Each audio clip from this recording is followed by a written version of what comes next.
င်းသားမင်းသမီးတွေထက်တောင်ချမ်းသာတဲ့ဘီလီယံနာမြန်မာဇက်ဖို့အမှုပညာရှင်၄ယောက်ပရိသတ်များအားလုံးပဲမင်္ဂလာပါရှင်ဆယ်လင်းဆိုင်တာ page ကနေပြန်လည်ကြိုဆိုလိုက်ပါတယ်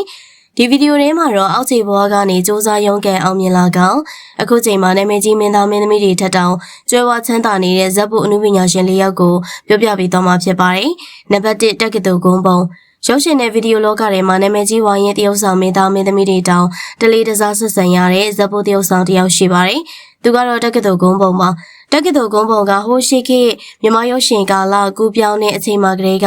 ရုပ်ရှင်လောကတွေကိုဝင်ရောက်လာတဲ့ဝိုင်းရင်တရုတ်ဆောင်တယောက်ဆိုရင်လည်းမမှားပါဘူး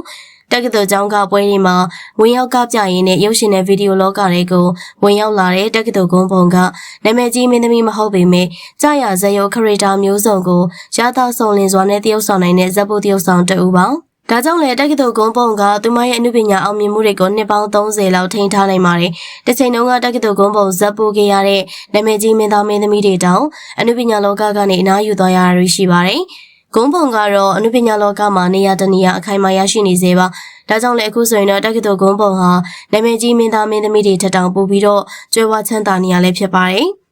နံပါတ်2ခင်လိုင်းအနုပညာလောကမှာထိတ်တန်းမင်းသမီးမင်းသားတွေထက်တောင်ကြွယ်ဝချမ်းသာနေတဲ့ဇက်ပိုတရုတ်ဆောင်တယောက်ကခင်လိုင်းပါဇက်သဖြင့်လူရှင်တော်လောကကနေရုပ်ရှင်တရုတ်ဆောင်လောကတွေကိုကူးပြောင်းလာတဲ့ဟာတာတရုတ်ဆောင်ခင်လိုင်းက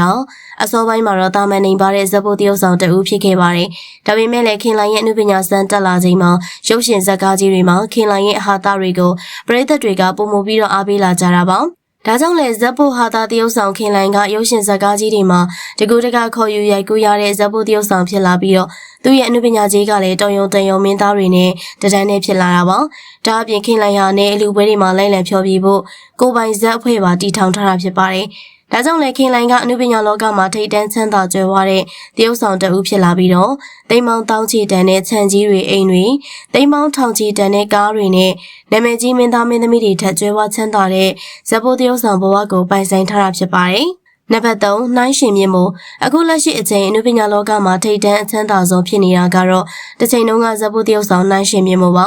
နှိုင်းရှင်မြင့်မို့ကတစ်ချိန်လုံးကရုပ်ရှင်တဲ့ဗီဒီယိုလောကမှာဖြတ်လျှောက်မင်းသားမင်းသမီးတငယ်ချင်းလုံးရတဲ့ဇက်ဖို့တသားပါဒါကြောင့်လည်းတော်တော်လေးစင်းရဲကြက်တဲခဲ့ပါတယ်ဒါမဲ့လည်း online လိုက်ဈေးလုပ်ငန်းတွေတွင်ကျလာချိန်မှာတော့နှိုင်းရှင်မြင့်မို့က online ကဈေးရောင်းရတဲ့မြန်မာပြည်ရဲ့လိုက်ဈေးဘရင်မှာဖြစ်လာပါတယ်ဒါကြောင့်လည်းအခုဆိုရင်တော့နှိုင်းရှင်မြင့်မို့ဟာဈေးရောင်းရင်းနဲ့တနေ့ကို300လောက်ဝင်ငွေရှိနေရလို့ဆိုပါတယ်ဒီအတွက်ကြောင့်လည်းနှိုင်းရှင်မြင့်မို့ဟာအခုဆိုရင်တော့1000ကျော်တန်အိမ်ဆောက်နေတယ်လို့1000ချီတန်နဲ့ရွှေအင်ကြီးတွေနဲ့ပွဲတက်နိုင်ပြီဖြစ်ပါတယ်နံပါတ်4ရဲလီမရုပ်ရှင်တဲ့ဗီဒီယိုလောကထဲမှာဇက်ဖို့တရုတ်ဆောင်ရဲလီမကအခုချိန်မှာထိတ်တန်းစီးပွားရေးလုပ်ငန်းရှင်ဖြစ်နေပါပြီ။အစောပိုင်းမှာတော့ LGBT တဦးဖြစ်တဲ့ရဲလီမဟာအနုပညာလောကမှာဖျက်လျှောက်ဇက်ဖို့တသားပဲရှိခဲ့ရပါ။ဗီဒီယိုခစ်ပြတ်ချိန်မှာတော့ရဲလီမဟာအနုပညာအလုပ်တွေရနာပြီးတော့မုံဟင်းကားဆိုင်လေးဖွင့်ခဲ့တာဖြစ်ပါတယ်။ရဲလီမရဲ့မုံဟင်းကားဆိုင်လေးဟာမထင်မှတ်ဘဲနဲ့ပရိသတ်တွေကအကြိုက်များခဲ့ပြီးတော့အခုဆိုရင်တော့ရန်ကုန်မြို့မှာဆိုင်ခွဲပေါင်း30ကျော်ဖွင့်လှစ်ထားခဲ့ပါပြီ။ဒါကြောင့်ရဲလီမကအခုချိန်မှာထိတ်တန်းမင်းသားမင်းသမီးတွေအားလုံးထက်